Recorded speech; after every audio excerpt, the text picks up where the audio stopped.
Gente, eu quero falar um pouquinho sobre inflação. Talvez você não tenha ouvido antes de uma forma tão clara sobre este assunto, porque inflação indica crescimento econômico, indica poder de compra e indica emprego. A inflação é um indicador de que as pessoas estão comprando. Eu quero falar também sobre a estratégia do governo em relação à publicidade. A tentativa de colocar o Lula na rua, fazer o Lula aparecer, não está dando muito certo. Porque o Lula não vai pro cercadinho ficar falando merda. Se ele falasse merda todo dia, isso dava engajamento. Qualquer coisa que ele faça, a extrema-direita vai distorcer. Eu quero falar sobre várias coisas, mas eu preciso que você apoie o meu canal, que fique por aqui, já dê o seu like agora. Eu gostaria de não ter que estar interrompendo o assunto para falar essas coisas, mas infelizmente se eu não fizer isso, as pessoas não curtem, não comentam. E você tem que desenvolver esse hábito. É um vídeo de alguém progressista, e você é progressista, curta já, né? E se você não é inscrito, se inscreva. E se você pode ajudar este canal financeiramente, se você tem condições, faça isso, nos ajude. Eu posso oferecer o meu trabalho aqui, e você pode me ajudar a manter este canal, então faça isso. Vamos em frente, gente. Vocês já viram que absolutamente tudo nesse país é culpa sempre do governo? E nem sempre é. Todo jornalista honesto admite que Lula está fazendo um bom governo. Crescimento de 3,5%, a menor taxa de desemprego da história, poder de compra, aumento real no salário mínimo. É o ideal? Claro que não, né? A gente queria muito mais, mas isso aí é o que se pode fazer com esse Congresso Nacional que a gente tem. Então sejamos honestos, né? Apesar deste Congresso Nacional, cuja maior bancada hoje é o PL, o Partido dos Ladrões, herança de Bolsonaro, que ele, quando foi eleito, trouxe consigo uma caterva de imprestáveis, porque Bolsonaro sempre foi do Centrão. E o Centrão está acostumado a sequestrar todos os governos que por ali passam, né? E não é diferente com o Lula. O agravante é que, se o Congresso Nacional anteriormente já sequestrava os governos, imagine depois do orçamento secreto. Foi quando, em decorrência do pior governo da história do Brasil, o Congresso, que já sequestrava, teve ainda muito mais poderes. Felizmente, nós temos um ministro hoje no Supremo Tribunal que faz jus ao seu salário, segundo ele mesmo. Mais duas sugestões. No item 1, Vossa Excelência fala... milagre da multiplicação das sugestões, não é possível? É aquela frase que eu digo sempre, eu tenho essa mania de honrar o salário, né? Mas além das duas que já havia feito, apareceram mais duas? Mais duas, porque isso é um milagre bíblico que o ministro André conhece bem, pães e peixes vão se multiplicando. Presidente, mas juro que é bem sumário. Que está investigando ali os crimes desses ladrões, né? Mas não é este o ponto. O que eu quero falar é que o governo Lula é um governo muito bom. Só que todo mundo sabe, todo mundo reconhece que está pecando e pecando muito na questão da comunicação. Mas eu gostaria que você pensasse comigo também sobre este tal pecado e o que pode ser feito de fato. Porque, veja bem, antes o Lula não aparecia muito. Depois eles mudaram a comunicação e tal. Aí o marqueteiro do Lula agora diz, não, olha, você tem que ir pra fora, você tem que aparecer e tal. E o Lula aparece. Só que o Lula não aparece como aparecia Bolsonaro. Essa tática não funciona com o Lula, porque o Lula não vai pro cercadinho falar mal, falar merda, ficar gritando, ficar xingando, ficar ameaçando, insinuando golpe, dizendo que vacina é uma coisa que transforma as pessoas em jacaré. Ele não vai fazer esse tipo de coisa. E ele não vai ter engajamento que o Bolsonaro tinha, porque quando o Bolsonaro ficava o dia inteiro falando merda no cercadinho, enquanto o Paulo Guedes entregava o Brasil, e cada ministro em cada departamento cuidava de destruir o seu departamento, como por exemplo o ministro do desmatamento, ou do meio ambiente, o ministro do meio ambiente, que era o ministro na prática do desmatamento, a ministra da agricultura, que era na verdade a ministra do veneno, o ministro da saúde, que na verdade era o ministro da morte, o ministro da educação, que era o pastor das barrinhas de ouro, o larápio, que precarizou a educação. Então todos os ministérios tinham um representante do mal para fazer o mal, enquanto ele ficava ali falando merda, e nós da esquerda dando a ele engajamento, multiplicando a informação dele aos seus lunáticos. Nós mesmos divulgava as merdas dele. Não dá certo com o Lula, porque o Lula vai pro cercadinho falar o quê? Tudo que ele falar, se ele aparecer no final de semana feliz, a extrema-direita vai dizer assim, mas o Brasil tá indo de mal a pior e olha a felicidade dele. Se ele viaja para tentar trazer mais negócio para o Brasil, o Lula viajando, eles nunca questionam o Eduardo Bananinha. Todos os merdas da extrema-direita que ficam viajando direto para pedir para que os Estados Unidos intervenham aqui. Traidores, gastando o nosso dinheiro, dando prejuízo para o Brasil. Mas não é essa a questão, eu quero falar de deflação. Deflação e inflação. Inflação é um indício de que o Brasil está indo bem. Você nunca viu, né, sob esta perspectiva. Ora, se há inflação é porque há consumo. Se há consumo, é porque há dinheiro. Se há dinheiro, é porque o trabalhador tem emprego. Claro que à medida em que a demanda é muito grande, a procura, e a oferta de produtos é menor, o produto fica mais caro. E é por isso que você vê produtores de manga, de tomate, de cebola, de melancia, de mamão, jogando fora os seus produtos. Por quê? Ele pensa que jogando fora e diminuindo a quantidade da oferta, ele consegue aumentar o valor no mercado, para deixar mais caro. Entende? Essa máquina baixou, caminhão cheio, mas tá aí, ó. Jogando todo para as máquinas aí, ó. Feio na coisa. Olha, Elzinho, tô jogando mato aqui, ó. Cebola de mato. Tá vendo? Mas, infelizmente, é isso aí que acontece. Eu vou registrar esse momento aqui que eu nunca vi uma atitude dessa aqui não. Essa ação aqui, ó. Melancia jogada fora. É cabra dura. Já peguei uma pra... Cadê o pessoal que disse que tinha que estar barato para poder o povo poder comprar? Onde é que eles estão? Sumiram? Eu vou jogar fora, porque do tamanho, da riqueza dessa safra, eu vou ter que vender barato, porque eu vou ter muita oferta para pouca procura. Entende?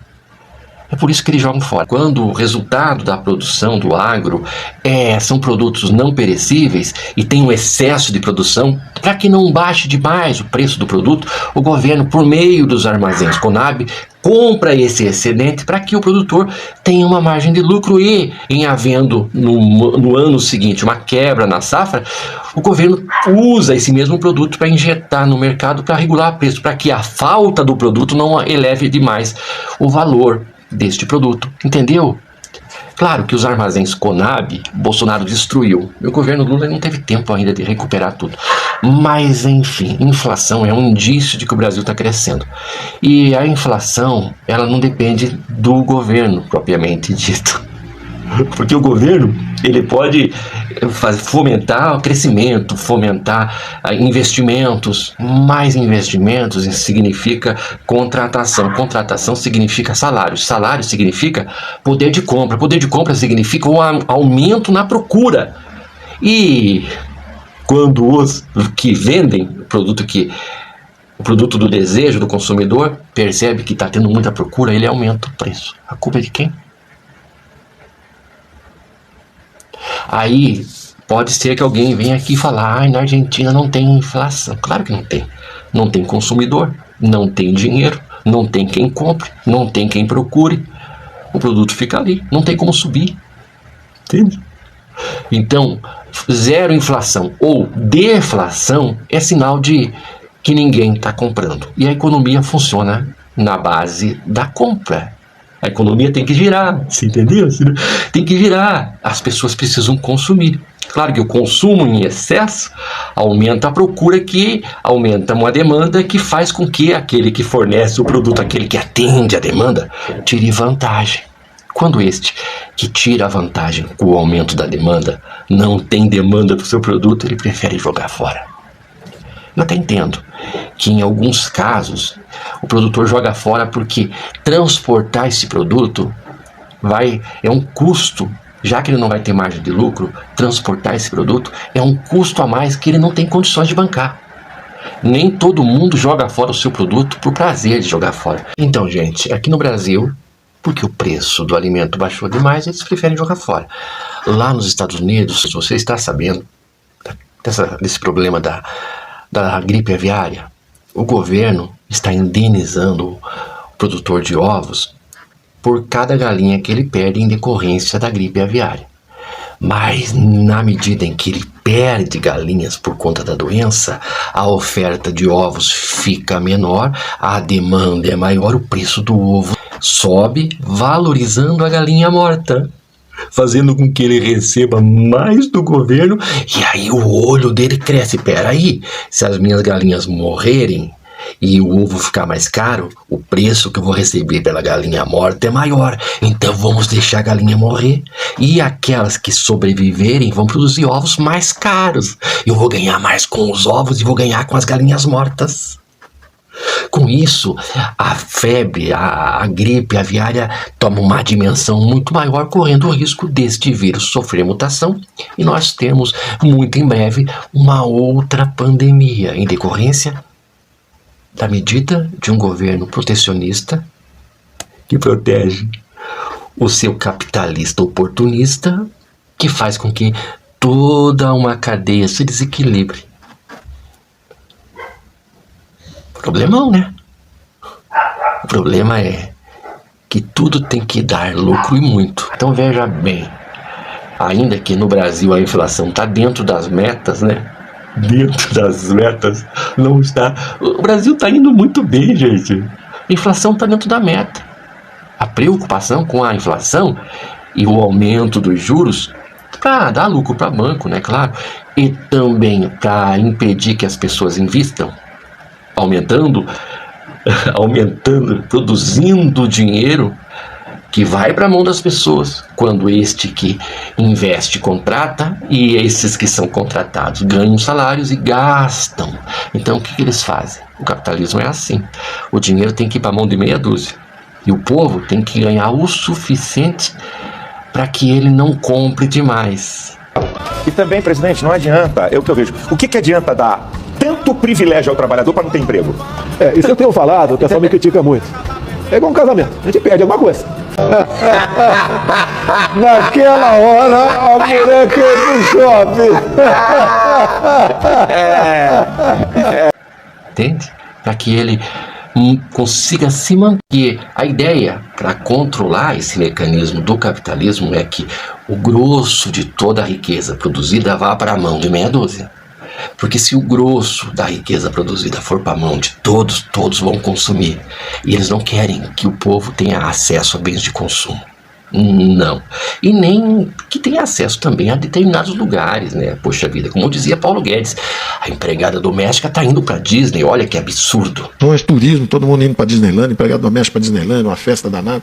Mas peraí, vai passear ali em Foz do Iguaçu, vai passear ali no Nordeste, tá cheio de praia bonita, vai para Cachoeira do Itapemirim, vai conhecer onde Roberto Carlos nasceu. O câmbio estava tão barato que todo mundo estava indo para Disneylandia, até as classes sociais, mas todo mundo. Eles não querem. Então o que acontece? Eles planejam a coisa de tal forma que o proletariado, aquele que produz filho, aquele que produz mão de obra, aquele que gera gente para trabalhar, o proletariado, aquele que tem uma prole, ganha o suficiente para ter uma prole em número suficiente para manter, na medida em que ele vai morrendo de canseira, de tanto trabalhar, de se arrebentar, ele já tem alguém formado para ocupar o lugar dele, para continuar limpando a merda da privada dos ricos.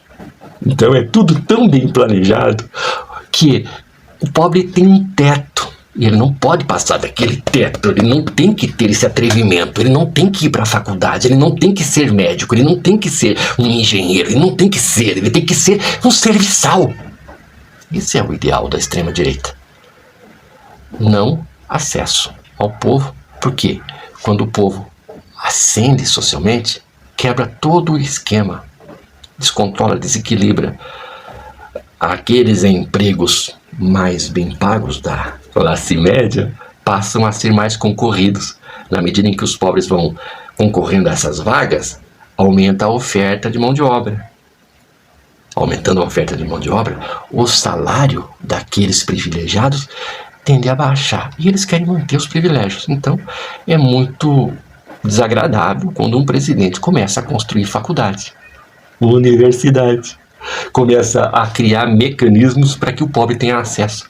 É por isso que eles odeiam o Lula. É por isso que a mídia, de agora para frente, nesses 2 últimos anos, vai fazer de tudo para destruir a imagem do presidente Lula, para viabilizar talvez um Tarcísio, um Ratazaninha Júnior, quem sabe um Zema, quem sabe até um Ronaldo Cagado, que foi acusado de mandar eliminar os adversários, né?